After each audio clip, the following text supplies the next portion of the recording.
Hello दोस्तों, मेरा नाम निकिता पंवार और स्वागत है आप सभी का मेरे इस यूट्यूब चैनल पर एक और नई वीडियो में। तो चलिए वीडियो शुरू करते हैं। अगर उससे पहले आपने मेरा चैनल सब्सक्राइब नहीं किया तो चैनल को सब्सक्राइब कर लीजिए, बेल आइकन पे प्रेस कर लीजिए, जो कि ऐसी वीडियो के नोटिफिकेशन आपके पास आते रहेंगे। तो चलिए वीडियो शुरू करते हैं। साहित्य जगत के महान कवियों में से एक कवि कालिदास के बारे में हम सब ने सुना है।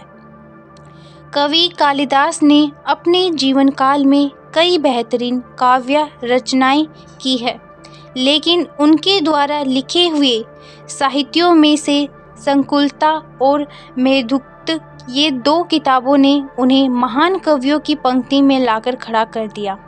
साथ ही इन कविता के अलावा आज तक लोगों को उनकी लिखी कई रचनाएं अपनी ओर आकर्षित करती रही है।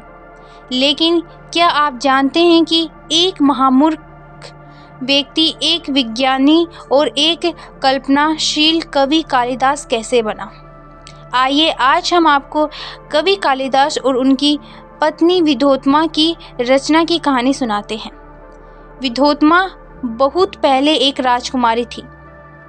यह राजकुमारी बहुत विद्वान थी। वह तर्क वितर्क में अच्छों को परास्त कर देती थी।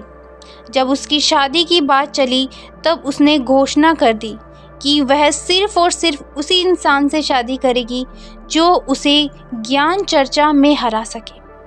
उसके राज्य के विद्वान राजकुमारों से परास्त होकर वैसे ही कुटिल बैठे थे। उन विद्वानों के अहंकार को चोट लगी थी और वह अपना बदला लेना चाहते थे। उन्होंने मिलकर योजना रची कि राजकुमारी का विवाह एक ढोर से कराएंगे, तभी उनको चैन मिलेगा।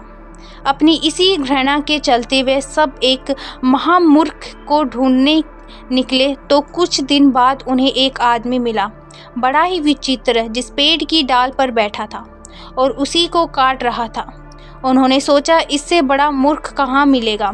उन्होंने इस आदमी को नीचे बुलाया और उससे कहा, चलो हमारे साथ, हम तुम्हें महल में बढ़िया भोजन करवाएंगे।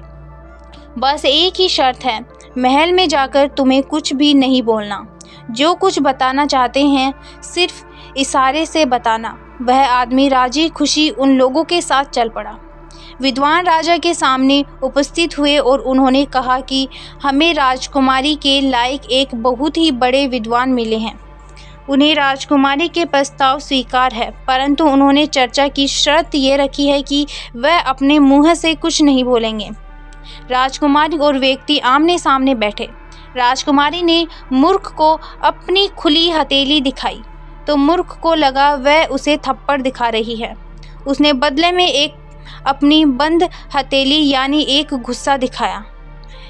विद्वानों ने इस विचित्र प्रसंग का यह निश्चय निकल कर प्रस्तुत किया कि राजकुमारी ने खुली हथेली से पांचों इंद्रियां दिखाई, पर विद्वान की मुट्ठी का मतलब यह है कि इंद्रियों का हमेशा नियंत्रण में रखना चाहिए।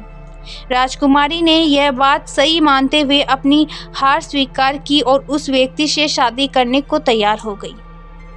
शादी के पश्चात जब राजकुमारी को पता चला कि उसके पति एक बड़े विद्वान नहीं, एक बड़े मूर्ख है, तो वो बहुत आहत हुई और उसने अपने पति को बहुत कोसा। मूर्ख को उसके इस व्यवहार का काफ़ी दुख हुआ।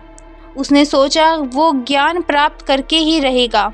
उज्जैन के गढ़कलिका मंदिर में उसने देवी से प्रार्थना करने लगे कि वह उसे ज्ञान दे।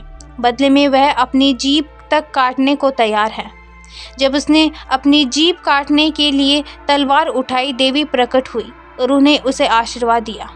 बस इसके बाद उस मूर्ख ने जो किया उसका साक्षी पूरा साहित्य जगत है। कवि कालिदास अगर कवि कालिदास बन पाए तो इसके पीछे उनकी धर्मपत्नी का स्वार्थिक योगदान था। संकुलतना और मेघदूत जैसी रचनाएं उन्होंने अपने पत्नी से विरह के दौरान ही लिखी थी, जो सबसे लोकप्रिय हुई। तो दोस्तों वीडियो को यहीं समाप्त करते हैं। तब तक के लिए आप अपना ध्यान रखें। राधे राधे।